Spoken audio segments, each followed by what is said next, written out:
오늘은 헐값에 팔린 나, 헐값에 팔린 나라는 제목으로 하나님 말씀 증거하도록 하겠습니다.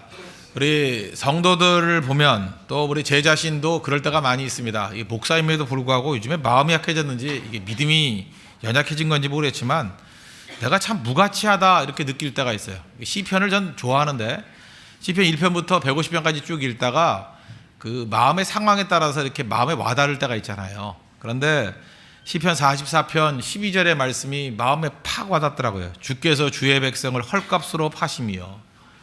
내가 무슨 헐값으로 팔린 것 같아요. 야, 이거네 헐값이구나. 여기 영어 성경 보니까 저는 그 새로 번역된 걸 제일 좋아한다 그랬죠. You sold your precious people for a pittance. pittance라는 게 그 찾아보니까 그러더라고요. 이렇게 뭐 시주에서 주다, 뭐 적선해 주다. 헐값이지 헐값. 별 생각 없이 그냥 동전 몇 푼 주는 듯이 그렇게 느낄 때가 있다는 것입니다. 이 성경과 괴리감이 있죠. 그 시편 16편 3절 보니까 땅에 있는 성도들은 존귀한 자들이니, 우리가 존귀하다 그랬는데 그 하나님이 칭호로는 존귀하다 그래요. 근데 느끼기는 헐값같이 팔린 사람같이 느껴질 때가 있다는 것입니다. 현실에 한번 살아보죠. 현실에 고난 많이 겪으면요, 내가 헐값 같다 이런 느낌 받아요. 또 내가 왜소해 보이고, 우리 그럴 때가 시시때때로 많이 있다는 것입니다. 그럼 그런 그 마음의 무드에서 벗어날 수 있는 길이 무엇인가? 자기 가치를 높이는 건데, 저는 이게 가치라는 말을 참 좋아합니다. 이 가치를 높여야 될 거 아니야. 똑같은 상황에서 가치를 높여야 되는데 가치 높이는 지름길 가운데 하나가 뭐냐? 기도하면 돼요. 지난주에 말씀이 주제가 감사였죠. 똑같은 상황에서 10명의 그 나병 환자가 치유함을 받았습니다. 근데 그 가치가 높아지는 길이 어디에 있어요? 감사하면 돼요. 많은 제자들이 있잖아요. 제자들이 있는데 뭐 똑같이 다 귀중하겠죠. 근데 그 중에 기억나고 제일 가치 있는 제자가 되는 방법이 뭐예요? 감사하면 돼요. 언제나 감사하면. 베트남 선교 35명이 갔다 왔는데 그 별 존재도 없던 집사님이 갑자기 부상을 했다 그랬죠? 이유가 뭐예요? 밤새도록 기도는 안 하고 앉아가지고 감사 문 썼더니 확 사람들에게 주목을 받잖아요. 가치가 올라가는 길이 어디에 있어요? 감사하면 돼요. 그래서 가치 올리는 길이에요. 모든 사람이 다 잠잠할 때 홀로 감사하면 가치가 확 올라가요. 그 중에 하나가 무엇이냐? 기도입니다. 내가 가치가 없다 그럴 때 가치 없는 상태로 절대 놔두지 마십시오. 기도하면 돼요. 그러면 가치가 올라가요. 속된 말로 하면 맛이 돌아와요. 맛이 간 사람들이 기도하면요, 맛이 돌아와요. 무능한 사람이 기도하면 유능해지고요. 멸시받던 사람이 기도하기 시작하면 하나님 역사의 중심이 된다고요. 그러니까 누구도 나를 무가치하다 말할 수 없는 거죠. 내가 할 수 있는 게 있잖아요. 감사하는 거 왜 힘들어요? 하면 되는 거지. 기도하는 거 뭐가 힘들어요? 기도하면 되는 거죠. 또 한 가지 보너스로 얘기한다 그러면 말을 줄이는 거예요. 말을. 그러니까 어떤 사람이 가만히 있으면, 특별히 그 남자분들 가운데 그런 경우가 참 많은데, 좀 이렇게 연세가 좀 드시고요. 그 다음에 또 뭐 연세가 드신 사람 거의 다 그런 것 같아요. 그냥 말 없이 가만히 있으면은 약간은 좀 두려움이 생겨요. 저분이 속에 뭐가 있을까 모르기 때문에. 그래서 존경도 하고 인정도 받고 그럽니다. 근데 연세 드신 분들 가운데 종종 그 존경받다가도 갑자기 말하기 시작할 때부터 야, 저 사람이 저렇게 무식했나 이런 생각이 들고요. 저 사람이 저렇게 가벼운 사람이었나, 그러면서 이게 무게가 다 떨어지는 경우가 많이 있어요. 그래서 유교적인 바탕 속에 있을 때는 그냥 입 다물고 있으라 그러죠. 이유가 뭐예요? 그래야 가치가 유지가 되기 때문에. 근데 우리 성도는 그래야 될 것 같습니다. 쓸데없는 소리 하지 말고 그저 이렇게 말하지 마는 게 중요한 게 아니라 더 중요한 게 뭐예요? 하나님 말씀을 증거하고, 또 그다음에 감사할 줄 알고, 남을 격려해 줄 줄 알고, 이 적극적으로 나아가면 가치가 확 올라간다는 것입니다. 그러므로 나를 무가치하게 만드는 것은 외부 환경이 아니라는 거 잊지 마십시오. 외부에서 뭐라 그러든 간에, 뭐라고 공격하고, 뭐라고 정죄하고, 뭐라고 넘어뜨리고, 뭐라고 함정파든 간에 우리는 감사하면 되고요, 기도하면 되고요, 또 하나 입 다물고 있으면 돼요. 털 깎는 자 앞에서 잠잠한 양같이. 그리고 하나님을 찬송하면 되고, 그럼 가치가 올라가게 된다는 것입니다. 우리 가치 올리는 길 가운데 하나가 뭐냐? 이게 기도라는 거예요. 우리 기도하면 생각나는 게 뭐죠? 많은 사람들은 좌절감, 죄책감이 좀 있어요. 죄책감이. 아, 기도 나 많이 못하는데. 그래서 이렇게 뭐 새벽기도 나오라 이렇게 기도하는 이런 내용 가운데도 보면 그 성도들 가운데 몇 사람은 뜨겁게 기도하는 성도가 있지만 또 많은 성도들은 죄책감에 사로잡혀요. 아, 나 새벽기도 못 나오는데. 그 죄책감에 빠질 게 아니라 일어서면 되잖아요. 또 좌절감에 빠져요. 나 그렇게 기도했는데도 불구하고 응답이 없었는데. 그래서 기도에 관해서는 참 만감이 교차하는 것 같아요. 그죠? 이게 뭐 상처도 있고요. 기도에 관한 상처. 또 두려움도 있고요. 당혹감도 있고. 근데 그 고비 넘기면 된다는 것입니다. 그냥 잠잠하게 기도하면 된다는 거예요. 오늘 누가복음 18장은 중요한 장인데 왜냐? 역사상에 수없이 많은 사람들이 누가복음 18장 1절부터 8절까지 읽으면서 기도에 대한 자극과 도전을 받았습니다. 이 말씀 읽고 기도의 사람 된 사람 굉장히 많아요. 저는 이렇게 다른 사람이 어떤 자서전 뭐 이런 거 참 좋아해요. 그죠? 뭐 아니면 뭐 전기 이런 거 되게 좋아하는데 제가 읽어본 우리 기독교 신자들 가운데 특별히 하나님 앞에 쓰임 받은 사람 가운데 내가 기도의 불을 어디서 붙였느냐 할 때 이 누가복음 18장의 말씀을 통해서 기도의 불이 확 붙고 난관에서 벗어나고 또 이것 때문에 뭐 질병도 암도 고치고 이런 사람 굉장히 많이 봤어요. 이 기도의 능력이 무엇인지 하는 것 중에서 이 누가복음 18장만큼 우리를 응원하는 좋은 말씀은 없다고 생각을 합니다. 오늘 이 말씀으로 여러분들 응원하려고 그럽니다. 기도의 응원, 그죠? 열심히 기도합시다. 우리 기도하면 삽니다. 기도하면 가치가 올라갑니다. 기도하면 영광스럽게 됩니다. 응원하는 말씀이에요. 오늘 이 응원에 힘입어서 여러분들도 기도의 용장이 되는 우리 믿음의 종 되길 바랍니다. 이 내용은 스토리입니다. 비유거든요. 기도에 관한 비유 몇 개 없잖아요. 근데 그 중에 중요한 비유예요. 등장인물 첫 번째 과부가 나오고 또 하나 재판관이 나옵니다. 근데 과부는 어떤 거죠? 과부는 우리 지금 21세기 상황에서 과부를 생각하면 안 됩니다. 우리가 얼핏 생각하면 과부하면 제 생각에 딱 떠오르는 과부는 오나시 제클린이에요. 제클린. 그 제클린이 예쁜가요? 근데 이상하게 서양 사람들은 그 여자가 예쁘대요. 나는 백인 중에서 그렇게 못생긴 여자가 없는데, 그죠? 양미간이 넓고 신보라 같잖아요, 그죠? 양미간이 넓고 안 그래요? 나는 제 취향은 양미간이 넓은 여자가 별로거든요. 이렇게 죄송합니다. 혹시 그런 분 계시다 그러면 이거 양미간 사이가 너무 넓으면 뭐 거기가 무슨 운동장 같잖아요, 그죠? 뭐 그렇고 코도 별론 것 같고 뭐 우리 샤론 스톤이 더 예쁘지 않나요? 안 그런가요? 제 취향인가 보네요. 하여튼 근데 서양 사람들이 제클린이 예쁘대요. 근데 동양 사람들이 볼 때 제클린이 예쁜 것 같지 않아요. 근데 여러분 뒤집어서 봅니다. 백인들이 한국 이 여자들, 이 동양 여자 볼 때 예쁘다 그러는 여자가 어떤 여자인지 알아요? 눈은 찢어져야 돼요. 찢어져야 싹 올라가고 광대뼈 튀어나오고. 그거 아세요? 한국에서는 못생긴 여자예요. 그래서 제가 그런 여자를 발견할 때 너 이민가? 내가 맨날 그런다고. 이민가. 넌 여기서는 안 돼. 여기서는 아주 하위 그룹인데 이민만 가봐요. 그러면 뭐 백인들은 진짜 나비 부인이라고 정말 좋아하는 여자라고요. 이 취향이 다르다고요. 똑같은 것 같아요. 우리 동양인들이 바라보는 예쁜 백인 여자는 아닌 것 같아요. 근데 이게 오나시스 제클린, 제클린 케네디 다 붙여야 되나? 하여튼 남편이 많으니까. 하여튼 이런 여자라고 생각하는데 그 이미지 아닙니다. 돈도 많고, 그죠? 하루 용돈이 10,000불이었다면서 근데 그걸 못 채워가지고 더 쓰고 했다는 여자인데 그런 거 아니죠. 교육 많이 받고 예쁘고 돈 많고 그런 거 아닙니다. 성경에 나오는 이 과부는요 가난의 상징이고요. 물론 직업이 없습니다. 능력도 하나도 없고요. 의지할 것 하나도 없는 지금의 가장 비슷한 사람이라 그러면 홈리스예요. 홈리스 같은 의지할 것 없는 여인이다. 우리 가운데 가장 어려운 사람들 있을 거 아닙니까? 그 사람과 동일시하면 돼요. 내가 어렵다 그래도 아마 이 과부 상태보다 나을 가능성이 더 큽니다. 그런데 무슨 일인지 모르지만 무슨 괴롭힘을 당했던 것 같아요. 이게 물질적인 어려움인지 관계적인 어려움인지 모르지만 괴롭힘을 당해서 이 여자가 느끼는 감정은 억울하다, 답답하다 그런 의식이었어요. 우리 시편 44편 12절 표현에 의하면 나는 헐값으로 팔렸다. 나는 가치 없다. 이렇게 느꼈다는 것입니다. 그 사람은 본능적으로 자기 자신을 보호하려는 그 본능이 있잖아요. 어떻게 하면 나를 보호할까? 근데 가진 게 없잖아요. 돈도 없다, 연줄도 없다, 지위도 없다, 권력도 없다, 친척도 없다. 물론 남편도 없다. 남편 없으니까 과부죠. 공고한데 의지할 곳이 한 군데도 없어요.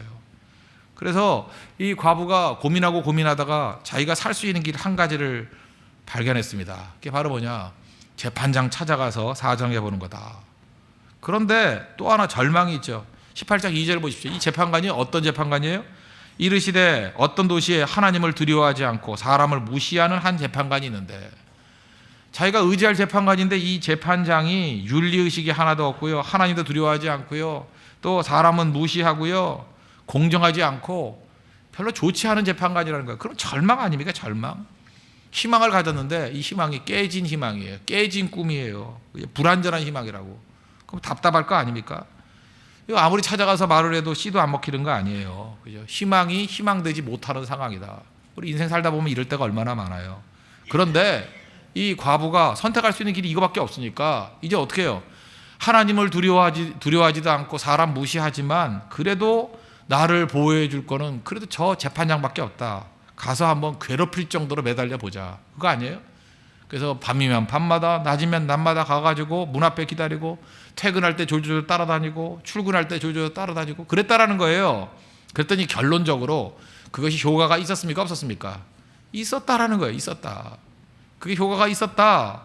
그죠? 그러므로 이 재판장이 막 소리 지른 거예요. 이 여자 때문에 지겨워 죽겠다. 나 와가지고 맨날 괴롭히니까 할 수 없이 들어줘야 되겠다. 그래서 조르니까 따라다니니까 결국은 답을 얻었다라는 거죠. 이 말씀을 우리가 잘못 오해하면요, 이거 이렇게 해석할 수 있습니다. 그 예수 믿는 거는 매달리는 거다, 스토커가 되는 거다.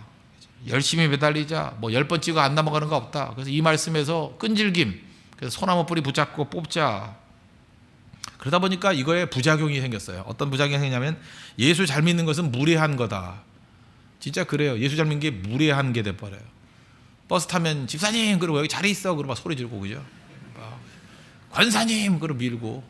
이번에도 그 교육자 수련회를 갔더니 뭐 콘도니까 제가 있던 방은 좀 이렇게 뭐 사람들 다 모여 있는 데인데 아니나 다를까 또 집사님 그러면서 막 자기들 거 챙기고 그러더라고요. 권사님 그러면 챙기고. 난 또 얼굴 알아볼까 봐 짙은 선글라스에 뭐 고자를 탁 눌러쓰고 그래도 알아보더라고. 그래서 죄송합니다 하고 왔지. 그죠? 하여튼 그래요 사람들이. 그래서 예수 믿는 사람들이 무례해요. 왜 무례하냐면 그 신앙심이 그렇게 무장되어 있기 때문에. 이 누가복음 18장에 있는 과부 같은 신앙으로 무장되어 있기 때문에 그냥 억지로 열심히 하면 안 되는 게 없다. 하나님을 어떻게 생각하냐? 성가시게 하면 들어주시는 하나님이라고 이렇게 생각을 합니다. 근데 이상하지 않아요? 우리가 찬양하잖아요. 좋으신 하나님이라고. 실제로 우리가 구하는 것과 생각하는 것보다 더 주시는 이라 그랬잖아요. 다른 건 모르지만 제가 경험한 하나님하고는 같지 않아요. 제가 경험한 하나님은요, 뭐 그렇게 매달리지 않아도 좋은 거 주시고요. 제가 하는 행동보다 훨씬 더 많은 은혜를 부어주신 분이고요. 어떤 때는 기도 안 해도, 그런 거 아세요? 기도 안 해도 응답해 주셔요. 불순종에도 응답해 주시는 분이에요. 그러면서 나중에 적당히 깨우치게 해주시고. 진짜 그랬어요. 그런 좋으신 하나님이거든요. 그리고 눈물 나게 만들고 정말 가슴치게 만들고 정말 민망하게 만드신 하나님이었다. 좋으신 하나님이에요. 근데 이게 왜 이렇게 되죠? 이 말씀을 약간은 좀 이게 오해하면서 이해했기 때문이라고 저는 생각을 합니다. 그래서 하나님이 오래 참으시는 하나님 그러면 어떤 사람은 싫어하는 사람이 있어요. 그죠? 하나님 오래 참는다 그러니까 하나님도 고집이 세는데 하나님의 고집과 내 고집의 싸움이라고 생각해요. 그래서 하나님을 어떻게 생각하냐? 나쁜 재판관이라고 생각해요. 그래서 하나님 설득하려면 얼마나 힘든가. 아니에요. 하나님께는 찾아가기만 해도 기뻐하시고 우리의 기도를 응답해 주시길 원하시는 하나님이라고요. 그래서 여기서 오해를 이게 불식해야 됩니다. 이게 오해 사라지게 해야 돼요. 여기서 우리 핵심적인 건 뭐냐면 7절 보세요. 하물며 하나님께서 그 밤낮 부르짖는 택하신 자들의 원한을 풀어주지 아니하시겠느냐. 그들에게 오래 참으시겠느냐. 이게 핵심이에요. 여기서 우리는 중요한 게 뭐냐면 성경은요 최악의 상황을 묘사한 거예요. 내가 겪을 수 있는 최악의 상황은 과부다. 그리고 과부가 구할 수 있는 최악의 상황은 불의한 재판장이다. 그죠? 이게 최악이죠. 내 상황도 최악, 내가 간구해야 될 대상도 최악. 이런 일은 없어요. 근데 최악을 상정했을 때 최악도 부르짖으니까 돼요, 안 돼요? 된다라는 거예요. 그런데 이제 현실로 돌아오자는 거예요. 우리 현실에 우리가 과부입니까? 내가 느끼기는 헐값에 팔렸다고 느끼지만 내가 헐값에 팔린 사람이에요? 아니에요. 하나님의 귀중한 아들이에요. 귀중한 자녀예요. 나는 과부가 아니다. 이게 첫 번째 메시지예요. 두 번째, 그렇게 불의한 재판장이라 할지라도 매달리니까 들어줬잖아요. 근데 하나님은 불의한 재판장이 아니에요. 아니에요. 하나님은 불의한 재판장이 아니라는 거예요. 우리를 고아와 같이 버려두지 아니하시는 좋으신 아버지세요. 여기 보세요. 그죠? 택하신 자들의 원한 풀어주지 않게. 가서 부르짖으면 금방 들어주시는 하나님이라는 거예요. 이건 기도의 응원입니다. 너는 과부가 아니다. 하나님은 불의한 재판장이 아니다. 가서 구하면 곧장 들어주시는 분이야. 그런데도 기도 안 할래? 그게 본래의 메시지라는 거예요. 그래서 이 누가복음 18장의 말씀을 보면서 우리는 느끼는 게 뭐냐면 참 기도는 쉽다라는 거예요. 기도는 정말 하나님께서 열어주신 고속도로 같은 길이라는 거예요. 구하면 하나님께서 다 주신다는 것입니다. 마태복음 28장 18절 보니까 예수께서 나아가 일러 가라사대 하늘과 땅의 모든 권세를 내게 주셨으니 모든 권세를 우리에게 주셨대요. 그죠? 주셨으니 구하기만 하면 하나님께서 능력 가운데 이끌어 주신다는 것입니다. 그래서 그 C.S. 루이스는 그렇게 얘기했어요. 하나님은 그죠?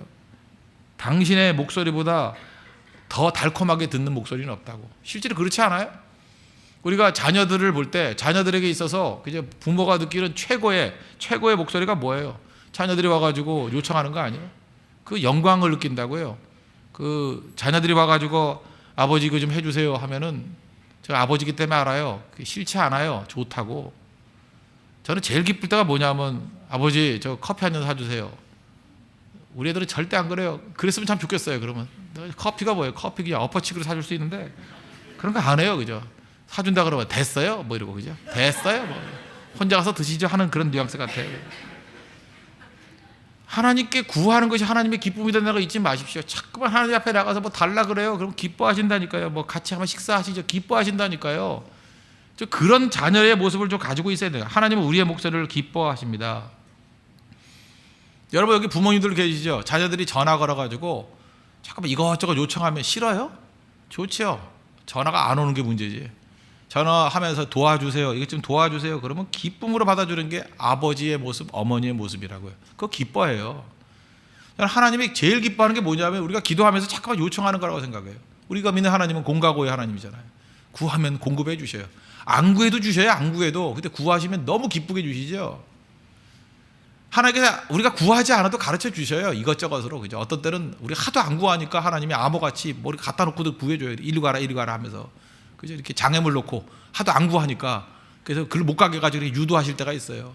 그런데 우리가 구해서 어디로 갈까요? 그러면 기쁘셔가지고 그냥 즉각 알려주죠. 이리 가라 하고. 그죠? 단판에 가려죠. 단판에. 우리가 병들고 힘들 때 고쳐주시는 거 구하면 고쳐주신다니까요. 최고의 명이라니까 명이. 여러분 그 아버지가 우리 한국 최고의 명인데 그 고민하겠어요? 가가지고 그냥 말씀만 드리면 고쳐주실 건데 어떤 병이든. 그죠? 물론 뭐 중병이야 뭐 하나님의 영역이겠지만 그 좋은 의사가 할 수 있는 그 영역이라고 하면 다 고쳐줄 거 아니에요? 근데 그 좋은 의사 두고 밤낮 앉아가지고 그죠? 민간요법 쓰고 된장 바르고 그러면 그거 한심한 거 아니에요? 우리 아버지가 명인데 그죠? 된장 바르고 간장 바르고 뭐 그죠? 그래가지고 곤란하잖아요, 그죠? 맨날 검은깨 먹고 이름 곤란하잖아요, 명인데. 물론 우리 아버지가 목사만 할 수 없이 그런 거 해야겠지만 우리 아버지가 명인데 명이면 그렇게 하면 안 되잖아요. 우리 하나님을 믿고 있잖아요. 우리 하나님을 믿고 있는 백성들이 그렇게 살 일이 없다는 것입니다. 그래서 히브리서 4장 16절 보니까 그러므로 우리는 긍휼하심을 받고 때를 따라 돕는 은혜를 얻기 위하여 은혜의 보좌 앞에 담대히 나아갈지니라. 그러니까 하나님 앞에 담대히 나아가서 길 열어주셨잖아요. 구하면 하나님께서 응답해 주신다는 것입니다. 잊지 마십시오. 하나님 우리의 기도에 관심이 있습니다. 구하십시오. 구하라 그러면 주실 것이라고 약속했습니다. 약속이에요. 이건 반드시 그렇게 이루어 주신다는 것입니다. 하나님 앞에 구하고 풍성하게 얻을 수 있는 믿음의 종 되기를 바랍니다. 그래서 따라합시다. 우리는 과부가 아닙니다. 하나님은 불의한 재판장이 아닙니다. 그리고 최악의 조건에서도 응답해 줬는데 우리 같은 좋은 조건에서 응답이 안 될 리가 없죠. 기도는 반드시 이루어집니다. 따라합시다. 기도는 반드시 이루어집니다. 그럼 기도해야죠. 구하면 주신다는 거예요. 그래서 우리 가치를 높이고 우리가 풍성해지는 길, 기도하는 길에 있다는 것입니다. 그래서 여러분 새벽 기도는 이게 짐이 아니에요. 여러분들이 그저 아침에 일찍 깨가지고 공부도 하고 일도 하고 하는 것보다 기도하는 게 훨씬 효과가 더 커요. 효율도 크고 하나님이 그거 더 많이 주신다고요. 세상에서 기도보다 효율 높은 건 없어요. 투자 비율 중에 기도만큼 열매 많은 게 없다고요. 이건 100배 열매, 1000배 열매라고요. 기도해야 됩니다. 기도 없이 무슨 일을 하려고 그래요. 왜 삶의 열매가 이렇게 빈약해요? 기도가 없기 때문에 그래요. 기도하십시오. 새벽에 한번 나와봐야 인생이 바뀝니다. 인생이 궤도가 바뀌고요. 세상에 여러분 바라본 눈이 바뀌어버리고요. 무게가 있어요. 무게가. 우리 홍대세교에 좀 무게 있는 교회 돼야 되지 않겠어요? 영광스러운 교회가 되지 않겠어요? 기도의 자리에 와가지고 기도가 뜨겁고 성도가 그냥 바글바글 모여서 기도해 보세요. 악한 마귀도 두려워 떤다고요. 그게 교회의 영광이죠. 어떤 건물은 커다란 건물이 교회인데 가봤더니 썰렁해가지고 기도하는데 사람도 없다 그러면 그거만큼 수치스러운 일이 어딨어요. 이거는 아무것도 아니라 이거 껍데기밖에 없네. 그러지 않겠어요? 여러분들 교회 다니면서 조롱당하고 싶습니까? 영광스러운 교회 되고 싶죠? 기도하셔야 돼요. 기도의 자리를 채워야 돼요. 여기 간사 리더들 뭐 진장님들 계십니까? 영광스러운 교회가 되려고 그러면 혼자 모이는 게 아니라 기도의 동역자들을 불러 모아야 돼요. 3인 불러 모여야 되고 3명이 되면 12명 모아야 되고요. 12명 모였으면 70명 모아야 되고 70명 모였으면 120명 모아야 되고 120명이면 500명 모아야 되고 500명 끝나면 1000명 모아야 되고 잠깐만 기도의 사람을 모아야 돼요. 그게 영광이라 영광. 그럼 기도했을 때 어떤 결과가 나타나느냐? 첫째, 능력이 임해요. 에베소 6장 10절 보니까 너희가 주 안에서 봐 그 힘의 능력으로 강건하여지고. 하나님께서 우리에게 은사를 주셨습니다. 많은 이런 스펙들 주시고 머리 장비 주셨어요. 장비 주셨다고. 그런데 아무리 좋으면 뭐래요? 연료가 있어야지. LA에 사는 제 조카가 하나 있는데 이 녀석은 아버지한테 아주 짠돌이 같은 이상한 걸 배웠어요. 뭘 배웠냐면 그 자동차의 그 가스를, 그러니까 미국에서는 가스라고 그러고 한국에서는 휘발유라고 그러죠. 휘발유를 꼭 20불어치만 넣어요. 2만 원어치만. 어떻게 이런 인간이 다 있는지, 그죠? 왜냐하면 기름을 많이 넣으면 증발되고 차가 무거워서 기름이 빨리 닳아버린다는 거예요. 맞는 얘기죠. 그게 틀린 얘기는 아니에요. 맞는 얘기예요. 근데 어떻게 20불어치 그걸 넣고 다니는지. 제가 그저 일전에 그 미국에 우리 가족들하고 다 같이 갔었어요. 그래서 제가 정말 저는 우리 제 아내나 우리 딸들에게 보여주고 싶은 데가 있었어요. 우리 부모님도 같이 갔었는데 부모님하고 같이 보여준 게 어디냐면 제가 LA 갈 때마다 거기에 그 만년설 같이 여름에도 눈이 있는 그 산이 하나 있어요. 마운틴 볼디라고. 제가 왜 좋아하는지 알죠? 저하고 동질성도 있잖아요. 대머리 산이니까, 그죠? 이게 왜 마운틴 볼디냐 하면은 그 꼭대기에 돌밖에 없어요. 돌밖에. 근데 저는 그 LA 갈 때마다 거기 꼭 올라가요. 그리고 기회만 되면 그 뭐 별 장비 없이도 그냥 맨손 가지고 등산 하나 신고 그 눈밭으로 올라가서 정상까지 가고 그래요. 근데 좀 늦게 올라가면 좀 위험도 한데 저는 끝까지 가요. 끝까지 가는데 마운틴 볼디 너무 좋아요. 그래서 가족들에게 거기까지 아니지만 거기 무슨 그 대피소인가 뭐 그런 데가 하나 있어요. 중간까지 많이 가는데 거기까지는 갈라 그랬다고요. 근데 뭐 사람이 많으니까 한 대로 못 가잖아요. 차 두 대로 가는데 이게 조카 걔가 이름이 데이빗인데 이 녀석이 20불어치 넣어가지고 중간에 못 가겠대요. 그래서 기름이 떨어졌다고. 그 순간에 죽이고 싶더라고. 뭐 이런 게 다 있나 진짜. 아니 온 가족 데리고 지금 마운틴 볼디 올라가는데 중간에 그랬더니 제 아내하고 우리 애들은 좋다고 하나님의 도우심이라고 뭐 이런 식으로 응답할지 모르겠다고. 영적 싸움에서 완전히 그 충돌하는데 이게 도대체 누구 편인지. 그래서 결국 못 올라가고 왔잖아요, 그죠? 그 언제 또 가보겠어 온 가족이 LA에, 그죠? 그 올라가려고 그랬는데. 그때 제가 느꼈던 게 하여튼 이 자동차에 기름 많이 안 넣는 놈들 보면 이게 화가 나요. 이거 화가 나는다고. 이거 똑같은 거죠. 그 자동차 좋은 차동차에서 인피니티인가 그 자동차 좋은 거예요. 걔는 저 젊은 애지만 하여튼 차는 좋은 거 타고 다니더라고. 차만 좋으면 뭐래? 기름 없는 거 아무것도 아니지, 그죠? 기름 없는 거. 우리 인생도 마찬가지예요. 하나님 앞에 많은 걸 받으면 뭐 할까? 벤츠면 뭐 할 거예요? 기름 없는 거 아무것도 못 가는 거지.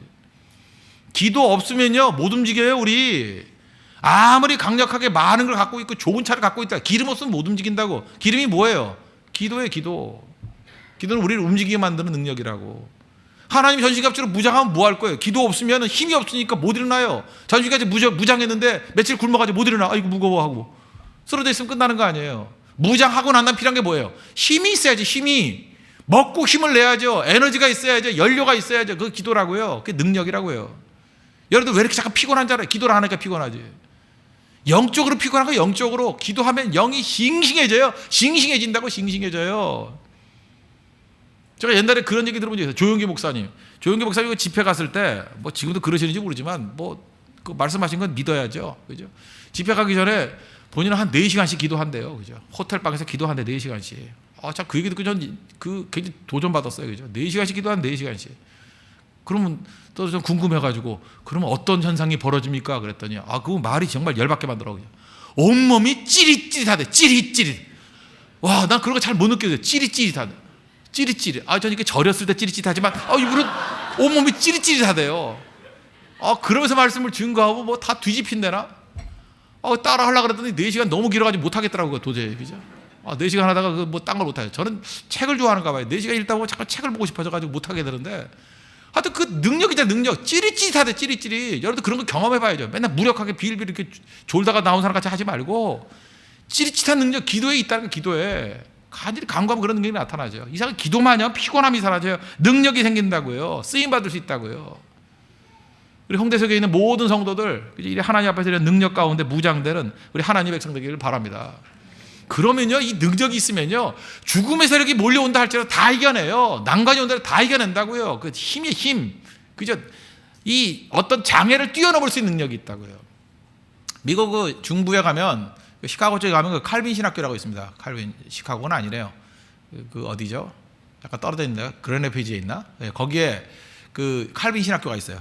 제 친구가 그 목회하는 동네인데 그 동네 맞을 것 같아요. 거기 칼빈이 거기 있는데 거기 루스라는 여자 교수님이 계십니다. 그분 교수님 그 강의 내용 중에 하나예요. 그죠? 내용인데 이제 그 손녀 딸이 있다는 거예요. 5살짜리. 근데 이제 신학교 교수님인데 손녀 딸 5살짜리가 얼마나 귀엽겠어요. 그래서 이렇게 주일학교 갔다 오길래 물었다는 거예요. 교수님이니까 뭐 그런 게 재밌을 거 아니에요. 너 오늘 교회에서 뭐 배웠니? 이렇게 물었다가 교회에서 뭐 배웠니? 그랬더니 그 5살짜리 그 손녀딸이 그러더라는 거예요. 예수님 이야기 배웠어요. 그러더라는 거예요. 또 궁금하잖아요. 그래서 그 예수님 이야기가 뭐니? 그랬더니 그 손녀딸이 진짜 기가 막힌 정답을 얘기한 거예요. 그죠? 맨날 죽었다가 맨날 살아난 이야기예요. 예수님 이야기 뭐냐 그랬더니 맨날 죽었다가 맨날 살아나는 이야기래. 이거 맞고 기가 막힌 정의가 있어요. 그죠? 우리 주변 얘기하면 맨날 죽는 얘기야, 맨날 죽는 얘기. 근데 예수님이 들어가면 맨날 살아나는 이야기래요. 복음의 진리를 5살짜리가 깨달은 거 아니에요. 그래서 이 교수님이 맨날 그 증거하고 다닌 거예요. 우리 손녀딸이 예수님의 복음의 진수를 발견했다고. 그죠? 맨날 죽었다가 맨날 살아나는 이야기라고. 우리 복음이 그런 거예요. 우리 주변이 맨날 죽는 얘기 아니에요. 그죠? 예수님 복음이 들어가면 맨날 살아나는 이야기라고. 그게 기도의 능력입니다. 기도하면서 예수님의 십자가의 능력을 의지해 보십시오. 맨날 죽는 일에 맨날 살아날 수 있어요. 그죠? 날마다 살아나는 일. 그런 은혜의 역사가 있기를 바랍니다. 또 한 가지는 기도하면요, 이렇게 능력을 받을 뿐만 아니라 내 마음이 좋아져요. 마음이. 이 무릇 지킬 만한 것보다 마음 지키라 했잖아요. 잠언 4장 23절에. 마음이 옥토가 돼요. 특별히 창세기 3장 18절 보니까 땅이 내게 가시덤불과 엉겅퀴를 낼 것이라. 여기 잘 보세요. 어떤 그 잡초가 들어갔어요. 잡초는 언제 뽑을 때가 제일 좋을까요? 처음에 뽑을 때가 제일 좋아요. 잡초도 자라면요, 가시덤불이 되고 엉겅퀴가 돼요. 뿌리가 깊어져요. 그거 뽑기 힘들어요. 그죠? 뽑으려고 그랬더니 뭐 땅속에 1m가 들어가 있다. 그럼 어떻게 뽑겠어요? 그거 쉽지 않잖아요. 근데 처음 그런 그 잡초가 뿌리를 내릴 때는 쉽잖아요. 손을 잡아당기면 다 잡아당길 수 있잖아요. 기도는 그런 거예요. 내 마음의 잡초를 없애는 거라고요. 내 마음의 잡초를 없애는 거. 내 마음을 기경하는 거예요. 그래서 날마다 기도하면요, 우리 삶에 있어서 잡초 제거하는 게 그렇게 어렵지 않아요. 그런데 그걸 놔뒀다가 뭐 1년에 한 번씩 하려고 그러면 그거 쉽지 않아요. 진짜 힘든 일이라고. 나중에 그 뿌리가 너무 깊어가지고, 쓴뿌리가 깊어가지고 뽑기도 힘들어요. 오늘 성경 공부하셨죠? 압살롬 스토리. 그죠? 압살롬이 이 녀석은 마음속에 그런 분노심을 품고 있잖아요. 암논이 자기 여동생을 범했다. 그래서 2년 동안 벼르잖아요. 벼르다가 생일날 불러가지고 죽여버리잖아요. 그죠? 죽여버리죠. 그리고 그 술로 자기 그 외갓집으로 도망을 치죠. 3년이 지났어요. 그러다가 뭐 천시만고 끝에 아버지가 부르잖아요. 본인도 문제고. 아버지 다이도 똑같아. 불렀잖아요. 그럼 3년 만에 불렀으면은 이제 만나서 용서해주고 같이 울든지 뭐가 해결을 해야 되는데 또 2년 동안 안 만나줘요. 그러다가 나중에 반역을 하잖아요. 잊지 마십시오. 우리 인생 가운데 가시덤불과 엉겅퀴 놔두면 반드시 그것이 우리에게 반역으로 돌아와요. 기도 없으면요, 기도 없는 걸로 끝나는 게 아니에요. 기도하면 응답이 있다가 아니라 내가 기도 없는 사이에 내 인생의 전역 주변에서 가시덤불과 엉겅퀴가 자라고 있어요. 그 다음에 이거 없애는 거 쉬운 일이 아니라고요. 그래서 여러분, 날마다 새벽 기도하는 성도가 왜 강한지 아십니까? 잡초, 이 죄악의 쓴뿌리가 나올 때 시작부터 없애기 때문에 그래요. 그래서 중요한 거예요. 주기적으로 날마다 기도하는 게 그래서 중요한 겁니다. 쓴뿌리 키우지 마십시오.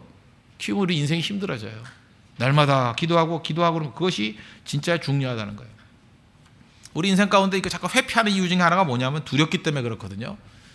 그 두려움 때문에 자꾸 생각하기 싫고. 그렇지 않습니다. 기도로 정면 승부하십시오. 기도로 정면 승부하면 모든 온갖 두려움들 다 이길 수 있다고 생각합니다.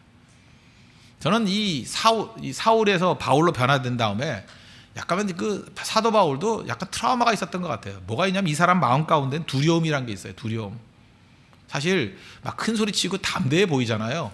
원래 큰 소리 치고 담대해 보이는 사람이 내면에는 두려움이 있는 거예요. 그래서 바울 서신 가운데 제일 많이 나오는 단어 중에 하나가 두려움이라는 단어예요. 고린도전서 2장 3절 보니까 내가 너희 가운데 거할 때 약하고 두려워하고 심히 떨었노라. 이건 뭐 하나님 앞에 서 있는 모습을 표현하지만 이 두려움이라는 표현을 쓰고요. 그 다음에 디모데후서 1장 7절 보니까 하나님이 우리에게 주시는 것은 두려워하는 마음이 아니요. 뭐라 그랬어요? 오직 능력과 사랑과 절제하는 마음이니. 이 두려움들이 있거든요. 두려움의 쓴뿌리들이 있어요. 이 두려움과 어떻게 하면 해결할 수 있는지 알아요? 기도하면 돼요. 간절히 기도하면요, 이 모든 쓴뿌리들이 사라지면서 두려움을 이길 수 있는 힘이 생긴다는 거예요.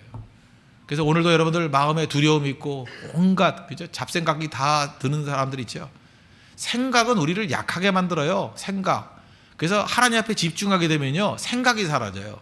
그래서 lost in his love 그런 표현 썼잖아요, 그죠? 찬송가 288장 세상과 나는 간 곳 없고 구속한 주만 보이도다.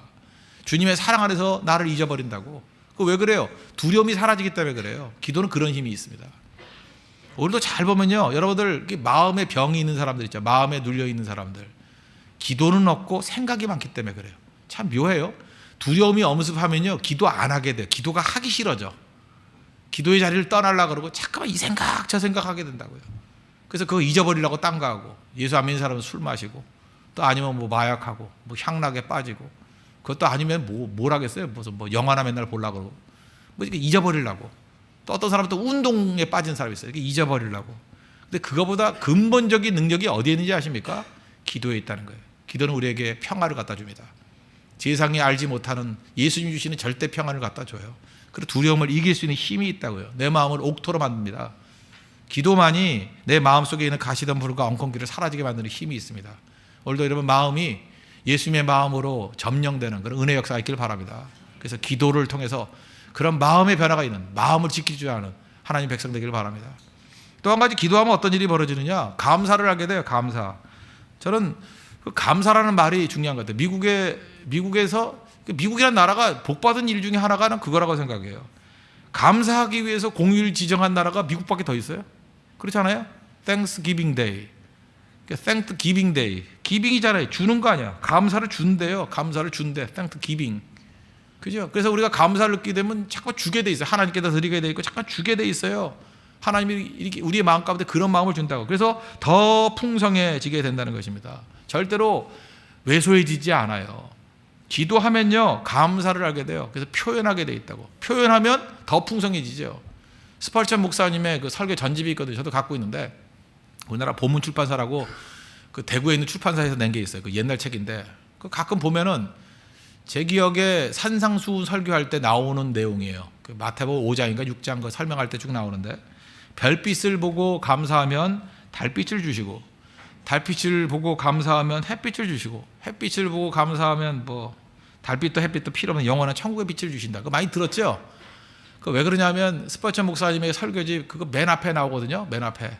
그래서 그 앞부분이니까 많이 인용을 하고, 이것도 또 본인 얘기도 아니에요. 그죠? 또 주석가 얘기예요. 주석했던 거 거기 또 매우, 그러니까 결국 목사들은 서로 베끼다가 여기까지 오는 건데, 그죠? 그러니까 뭐 사실 설교라는 건 특이한 장르예요. 왜 특이한 장르냐 하면 이건 구전에 의해서 나온 것도 있고, 현장에서 여러분들 뭐 설교할 때마다 매번 인용하기 힘들어요. 누구 얘기고 누구 얘기고 그럴 수 없잖아요. 그게 스토리로 나가는 거기 때문에. 나중에 다 퓨전화 돼버리고, 나중에는 그렇잖아요. 거짓말이 아니라 똑같은 얘기도 내가 경험한 게 있잖아요. 그죠? 똑같은 스토리를. 그럴 때는 어디서 읽은 얘기지만 자기 얘기가 될 수 있고요. 그렇잖아요. 또 이 얘기 여러분도 듣다 보면, 여러분도 들을 때 목사 얘기였지만 그게 또 내 얘기일 수 있잖아요. 그래서 들은 얘기를 나로 인해서 또 전달될 수 있고, 그래서 스토리가 이렇게 다 섞여버리는 거예요. 그래서 메시지가. 그러는 게 설교라고요. 그래서 우리가 공유되어 있는 거. 그런 의미에서 제가 흑인 설교가 참 그러다. 흑인은 공동체의 메시지라 그러잖아요. 전체가 이렇게 말씀을 증거하고 성도들이 응답했을 때 같이 만들어가는 거예요. 지금 우리 교회도 약간은 그 흑인적인 요소들이 있거든요. 어떻게 되냐면 특별히 찬양이 그렇죠. 앞에서 찬양한다고 다 우리 교회 찬양이 되나요? 여러분들 시큰둥 가면 절대 안 부르죠. 그거 아시죠? 찬양을 할 때 성도들이 눈물을 흘리면서 기쁨으로 이렇게 화답해 주면 그것이 우리의 찬양이 되는 거예요. 그래서 이건 누가 정하는 게 아니라 우리 공동체가 정한 찬양이에요. 이 우리 공동체가 이거 부르기로 정한 거예요. 우리 공동체가 이게 억셉트한 거예요. 받아들인 거예요. 그런 거거든요. 그래서 하나를 받아들이고 감사하면 하나님이 더 주시고, 그걸 받아들이고 감사하면 더 주시고 한다는 거예요. 그래서 여러분들 한 번에 뭐든지 받으려고 그러지 마십시오. 기도를 통해서 감사를 배우면요, 그 창을 여는 거예요. 하나가 들어오면 그거에 새끼를 쳐서 더 큰 게 오고, 그걸 감사하면 더 큰 게 오고, 그걸 감사하면 더 큰 게 온다는 거예요. 감사는 누가 합니까? 기도하는 사람이 감사할 수 있다는 거예요. 기도는 감사의 문을 여는 힘이 될 수 있다는 것입니다. 그래서 기도만큼 중요한 게 없죠. 기도를 통해서 우리 감사를 알게 되고, 또 기도를 통해서 마음을 변화시키고, 또 기도를 통해서 능력을 받아서 우리 삶 속에서 풍성한 승리를 맛볼 수 있는 우리 믿음의 종들 되기를 바랍니다. 마지막 결론입니다. 안 하는 것보다 늦게라도 하는 게 낫습니다. 그죠? 꼭 기도하십시오. Better late than never. 그죠? 안 하는 것보다 better late, 늦게 하는 게라도 좋다는 거예요. 이제까지 새벽기도 아직까지 안 하셨던 분이 있죠. 그죠? Better late, 늦게 해도 돼요. Than never, 안 하는 것보다 훨씬 나으니까 내일부터 새벽 나오십시오. 옆 사람에게 인사합시다. Better late than never. 제가 발음이 안 좋나 이상하게 하네요. 그죠? 그럼 우리 한국말로 합시다. 안 하는 것보다 늦게 하는 게 낫다. 다시 큰 소리 합시다. 안 하는 것보다 늦게 하는 게 낫다. 우리 일주일 동안은 특별 새벽 기도회 전에 웜업 하는 시간이에요. 웜업. 그래서 특세부터 딱 나오겠다 이런 얄팍한 생각하지 마시고, 축구 선수도 그냥 놀다가 그냥 나가면 심장마비 걸려요. 그죠? 웜업. 여러분들 일주일 동안에 새벽에 열심히 나오셔야 웜업 되고, 그 다음에 특세에서 불이 떨어집니다. 불이. 그죠? 그냥 불 떨어지면 다 죽어요. 그러니까 웜업 할 수 있는. 일주일 동안 우리 8개 진 잘 준비돼서 우리 기도의 불길이 타오르는 토대를 잘 만들 수 있는 우리 믿음의 역사가 있기를 바랍니다. 기도하겠습니다. 이 시간에 하나님, 누가복음 18장을 통해서 주신 우리 기도의 능력, 다시금 기도로 응원하는 것들, 우리의 가슴에 불이 붙기를 원합니다. 기도 없으니까 헐값에 팔린 나 같은 그런 초라한 모습, 왜소한 모습이 있습니다. 기도를 통해서 가치를 올리고, 무엇보다 기도를 통해서 능력이 임하고 마음이 변화되고 감사를 하는 정도에게 달라. 다 같이 하나님께 간구하도록 하겠습니다.